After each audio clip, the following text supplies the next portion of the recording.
الحمد لله والصلاة والسلام على خاتم النبيين وإمام المتقين وسيد الخلق أجمعين نبينا محمد وعلى آله وصحبه وسلم تسليما كثيرا أما بعد. tukiendelea na murajaa wetu wa kitab al-40 fi mabani al-islam wa qawaid al-ahkam, yani al-40 an-nawawiyya, na leo tukiondokea katika hadithi ya 5 katika hadithi ambazo amezitiririsha al-Imam an-Nawawi Abu Zakaria Yahya ibn Sharaf an-Nawawi rahimahullahu ta'ala. Na leo tukiondokea katika hadithi ya 5, hadithi ambayo Mtume sallallahu alayhi wasallama ndani yake amekataa na kumkataa yule mwenye kuzua katika dini, na hadithi ikionyesha raddi ya wale wote wanao wasema vibaya wenye kupinga jambo la uzushi. Na hadithi imekuja kuonyesha kwamba wa mwanzo katika kupinga mambo ya kizushi katika dini sio wale wanaoitwa masalafi au mawahabi, bali wa mwanzo katika waliopinga mambo ya kizushi basi ni Mtume sallallahu alayhi wasallam, ndio wa mwanzo kupinga mambo ya kizushi. Anasema al-Imam an-Nawawi rahimahullahu ta'ala, al-hadith al-khamis, hadithi ya 5, عن أم المؤمنين أم عبد الله عائشة رضي الله عنها قالت: قال رسول الله صلى الله عليه وسلم: من أحدث في أمرنا هذا ما ليس منه فهو رد. رواه البخاري ومسلم. وفي رواية لمسلم: من عمل عملا ليس عليه أمرنا فهو رد. أنا سمع الإمام النووي رحمه الله تعالى الحديث الخامس، حديث يا 5، عن أم المؤمنين، kutoka kwa mama wa waumini Ummi Abdillah Aisha radhiyallahu anha, ambaye ni Aisha Allah amyaradhi. Qalat, amesema Aisha: qala Rasulullah sallallahu alayhi wasallam, amesema mjumbe wa Allah sallallahu alayhi wasallam: man ahdatha fi amrina hadha, yeyote atakayezua katika jambo letu hili, ma laysa minhu, kile ambacho hakimo katika jambo letu, fahuwa raddun, basi mtu huyo ni mwenye kurejeshewa mwenyewe. Rawahu al-Bukhari wa Muslim.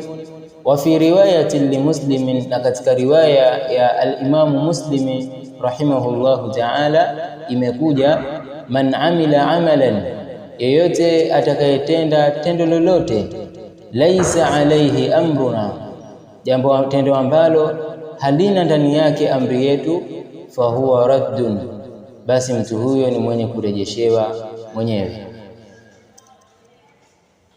Aliposema an ummi almu'minina Ummi Abdillah Aisha radhiyallahu anha, kutoka kwa mama wa waumini, mama wa Abdillah ambaye ni Aisha radhiyallahu anha, Allah amiradhi, ni kwamba Aisha kunia yake ni Ummu Abdillah, mama wa Abdillah.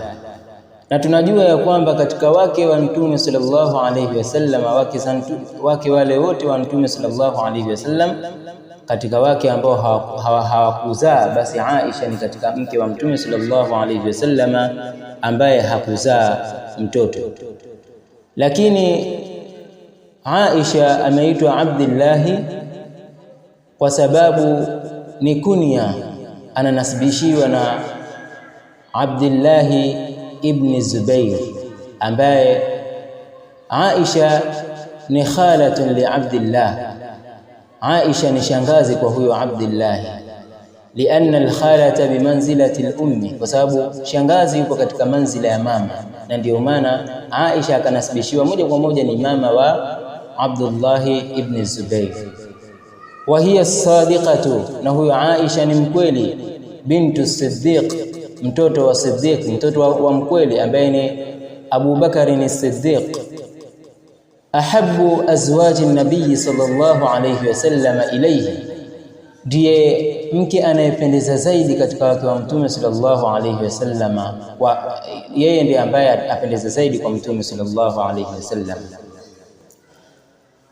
Qalat Aisha alisema, qala Rasulullah sallallahu alayhi wasallam, amesema mjumbe wa Allah sallallahu alayhi wasallam, man ahdatha fi amrina hadha, yeyote atakayezua katika jambo letu hili, ma laysa minhu, kile ambacho hakimo katika jambo letu, fahuwa raddun, basi mtu huyo ni mwenye kurejeshewa mwenyewe. Qawluhu, qawli yake mtume sallallahu alayhi wasallam, man ahdatha fi amrina, yeyote atakayezua katika jambo letu hili, jambo letu ai fi shar'ina, yeyote atakayezua katika sheria yetu. Ahdatha yani awjada ibadatan, akaeka ibada, lam yakun laha dalilun, ibada ambayo haina kwake wewe dalili, haina ibada hiyo dalili, min kitabillahi, haina dalili kutoka kitabu cha Allah subhanahu wa ta'ala, wa sunnati rasulillahi sallallahu alayhi wasallam, wala haina dalili kutoka katika sunna za mtume sallallahu alayhi wasallam. Lianna al-ibadat, kwa sababu ibada tawqifiyatu, ibada ni za tawqifia, tunapaswa tutulile na kupumzika na kusimama katika ibada. Ibada ni tawqifia, ni mtu kusimama. La yu'malu illa bima dalla alayhi ad-dalilu minha, hapatofanywa isipokuwa kile ambacho kimeletewa dalili. Illa bima dalla alayhi, isipokuwa kile kilichojulishwa juu yake, ad-dalilu minha, kilichojulishwa kwa dalili katika jambo hilo, ndo tutaifanya ibada hiyo.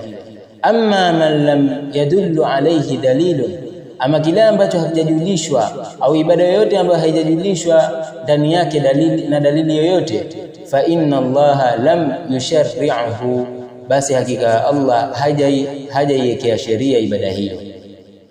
Wa man taqarraba ila Allah bi shay'in, na yoyote atakayejikurubisha kwa Allah subhanahu wa ta'ala kwa jambo lolote, lam yusharri'hu, jambo ambalo halijawekewa sheria, hajaliwekea sheria Allah subhanahu wa ta'ala, fahuwa mubtadi'un, mtu huyo ambaye amekuja na jambo hilo na kulifanya atakuwa ni mtu wa bid'a, muhdithun, tena mwenye kuzua, fi dini, mwenye kuzua katika dini, ma laysa minhu, kile ambacho hakimu katika dini hiyo. Wa amaluhu mardudun, na tendo lake ambalo atalifanya litakuwa ni lenye kurejeshwa alaihi, kwake yeye. La yuqbalu inda Allah subhanahu, halitokubaliwa mbele ya Allah subhanahu. Lianna al-ibadata, kwa hakika ibada, wasaira al-a'mali, na matendo yote, la tasihhu illa bi shartain, hayatosihi matendo na wala hazitosihi ibada isipokuwa kwa sharti mbili. Al-awwalu, sharti la kwanza, al-ikhlasu lillahi azza wa jalla, ni mtu kuwa na ikhlas, kumtakasia Allah subhanahu wa ta'ala. Wa thani, na sharti la pili, almutaba'atu lirrasul sallallahu alayhi wasallam, ni mtu kuwa na mutabaa wa kumfuata mtume sallallahu alayhi wasallam. Falau anna al-insana, basi lau kwamba mwanadamu, jaa biibadatihi, au falau anna al-insana, lau kwamba mwanadamu, jaa biibadatin muhdathatin, atakuja na ibada zenye kuzuliwa, laysa fiha shirkun, pamoja na kwamba ibada hizo zimezuliwa, lakini ndani yake hamuna shirki yoyote ya kumshirikisha Allah. Kulluha khalisatun lillahi, ibada zote ambazo wamekuja nazo ni khalisa lillah, zimetakasiwa Allah subhanahu wa ta'ala.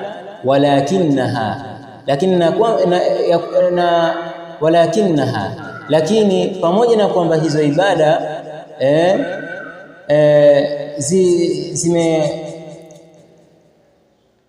pamoja na kwamba ibada hizo ameelekezewa Allah subhanahu wa ta'ala, laysat min shari'ati an-nabiy sallallahu alayhi wasallam, hizo hazitakuwa ni katika sheria ya Mtume sallallahu alayhi wasallam, kwa sababu ndani yake hakuna mutabaa. Limepatikana sharti moja ambalo ni sharti la al-ikhlas. Mtu kafanya ibada lakini ndani yake amtakasia nia Allah subhanahu wa ta'ala, lakini likakosa sharti ya pili ambayo ni al-mutaba'atu lirrasul sallallahu alayhi wasallam, kumfuata Mtume sallallahu alayhi wasallam. Kwa hiyo ndani ya ibada hizo ikakosa sharti, fahiya bid'atun mardudatun la tuqbal, basi hiyo itaitwa ni bid'a tena yenye kurejeshwa, haitokubaliwa.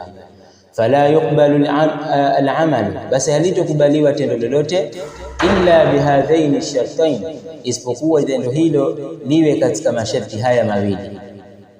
Sharti la kwanza ni al-ikhlasu lillahi azza wa jalla, na sharti la pili al-mutaba'atu lirrasuli sallallahu alayhi wasallam.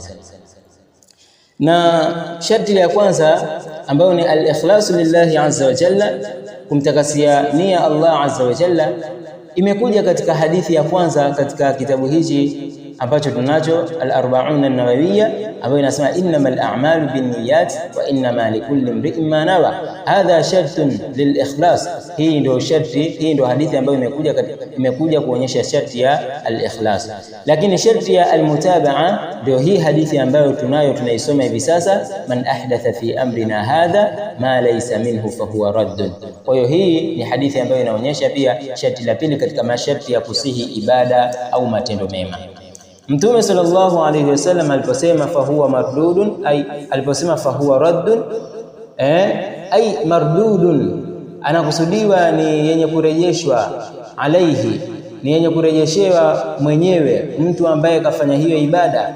La yuqbalu 'inda Allahi, hiyo ibada haitokubaliwa mbele ya Allah subhanahu wa ta'ala, muda ambao amefanya kwa nafsi yake tu, hajafanya kwa ajili ya Allah, au pamoja na kwamba amefanya kwa ajili ya Allah hajamfuata Mtume sallallahu alayhi wasallam.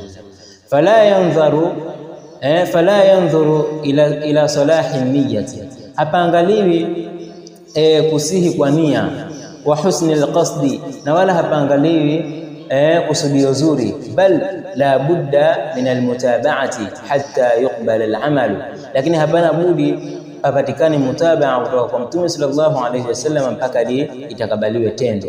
Fa in khala min ahadi hadhaini shartain, basi mtu akikhalif katika masharti haya mawili, moja katika masharti mawili haya, fa huwa mardudun ala sahibihi, basi hilo tendo ni lenye kurejeshwa juu ya mwenyewe.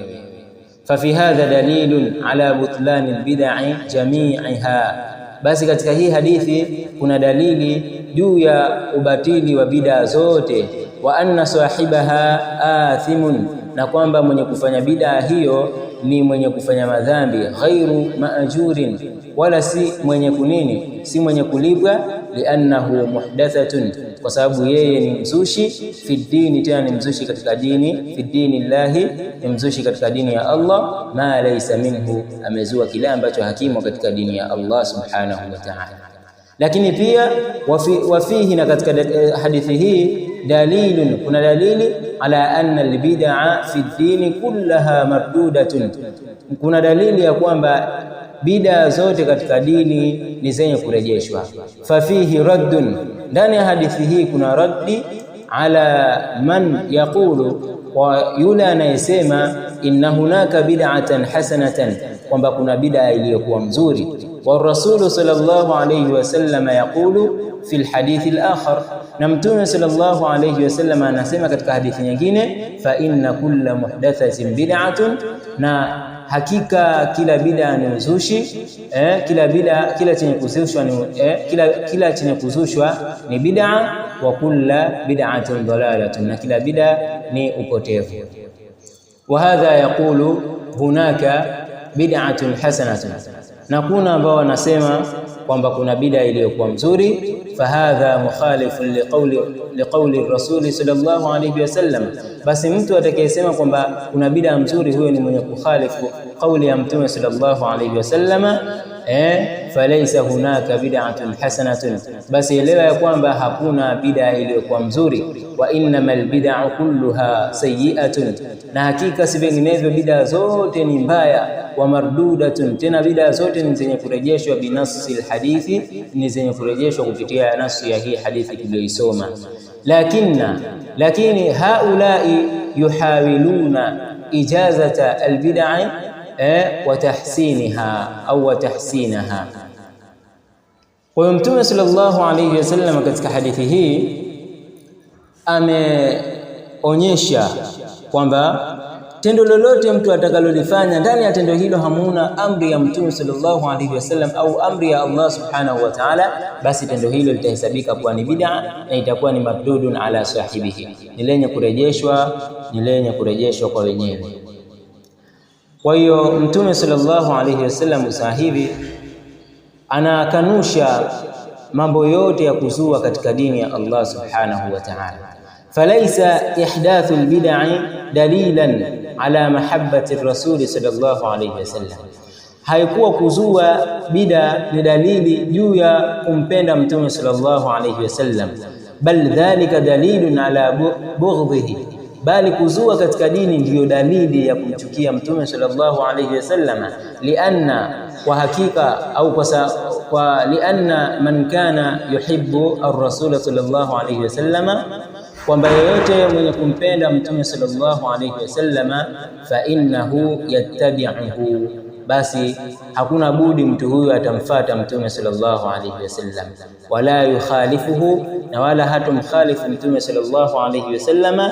Wala yuhdithu albid'a, na wala hatozua bid'a.